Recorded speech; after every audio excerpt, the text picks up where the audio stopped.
अधिकतर हम social network में बहुत सा समय खराब करते हैं, हम सीखते भी है, लेकिन मैंने देखा है कि कई ऐसे बच्चे हैं जो कम उम्र के हैं और फेसबुक या इस तरह के किसी ऐप में कहीं ना कहीं इमोशनल भी अटैच्ड हो जाते हैं, जिसकी वजह से उनको बहुत टाइम नुकसान होता है, साथ में टेंशन और तनाव अलग से बहुत सारे इश्यूज फेस करने पड़ते हैं।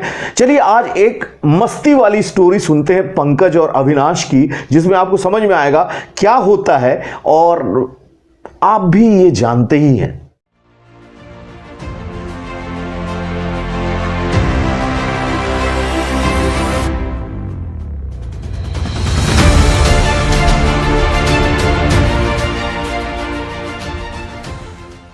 तुमसे मिलने को दिल करता है रे बाबा। ये मैं नहीं गा रहा हूं, पंकज आज सुबह सुबह ये गाना अपनी फटी हुई आवाज में बहुत ही मिजाजी अंदाज में गाना गाते हुए घर से बाहर निकल रहा था। जो पंकज कभी स्कूल ड्रेस के अलावा कोई और ड्रेस में कभी बाहर नहीं निकला हो, वो आज अपने बड़े भाई का जीन्स पहनकर बाहर निकला था।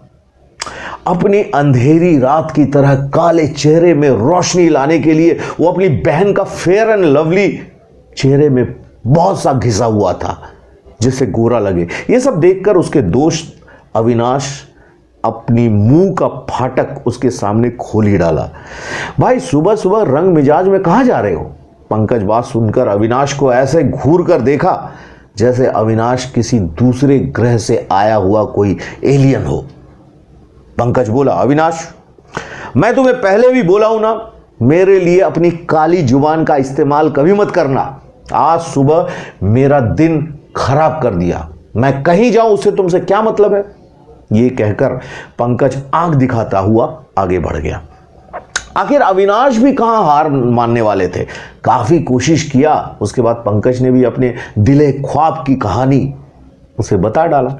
पंकज बोला, मुझे एक फेसबुक पर एक रिया नाम की लड़की से सच्चा प्यार हो गया। आहा, वो मेरे दिल में बस गई है और वो भी मुझे हद से ज्यादा प्यार करती है। पगली, वो रात रात भर मेरे लिए जागकर चैटिंग करती है। समझो वो मेरी लैला है, मैं उसका मजनू हूं। मतलब वो जया है तो मैं अमिताभ हूं, वो राबड़ी है तो मैं उसका लालू, वो हरी सब्जी है तो मैं उसका आलू हूं। सच कहूं तो मैं उसके बिना अधूरा हूं और वो भी मेरे बिना। यार गजब की लड़की है, उसकी क्या डीपी है, लगता है आंखें जूही चावला की है तो होंठ प्रियंका चोपड़ा की। उसकी फोटो देखकर पंकज इतना मुग्ध हो गया कि हमेशा उसके फोटो को ही निहारता रहता। रिया का फ्रेंड रिक्वेस्ट केवल एक हफ्ता पहले ही आया था, लेकिन प्यार का परवाना ऐसा चढ़ गया जैसे सदियों से उसे जानता हो। इस उम्र में रोमांस वाले बड़े बड़े सपने भी देखना शुरू कर दिया उसने। अविनाश को उसकी बातें सुनकर बहुत हंसी आ रही थी, लेकिन मन की हंसी को दबाते हुए कहा, अच्छा पंकज, तेरी तो सेट हो गई, कभी हमें भी मिलाना अपनी भाभी जी से।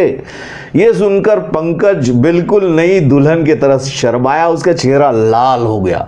बेचारे पूरे दिल में अरमान जलाकर मिलने वाले जगह में पहुंचा और फिर रिया को मैसेज किया। पंकज के मन में खुशी के लड्डू जलेबी फूट रहे थे। इसके मैसेज के बाद रिया का भी मैसेज आया, सॉरी पंकज, मैं नहीं आ पाऊंगी, मम्मी घर में नहीं है और सुबह मैंने मम्मी से पैसे मांगना ही भूल गई और बिना पैसे के मैं कैसे आ सकती हूं। मैसेज पढ़कर बेचारे पंकज का चेहरा मुरझाए हुए झाड़ी के फूल जैसे हो गया। पंकज मिलने के लिए इतना बेचैन था कि उसे एक युक्ति निकाल लिया जो शायद ये लड़की भी वही सोच रही होगी। पंकज ने कहा, मैं तुम्हें 500 रुपए का पेटीएम कर देता हूं और तुम चली आओ। आ रहा है। लड़की ने पैसे के लिए शुरू में नाटक किया, मना किया, फिर वो राजी हो गई। बेचारे ने पापा के फुल पैंट के जेब से 500 रुपए की एक नोट तो चुरा लाया था। पेटीएम अकाउंट तो उसके पास था नहीं। उसने झट से एक कैफे में जाकर 500 रुपए रिया को पेटीएम कर दिया।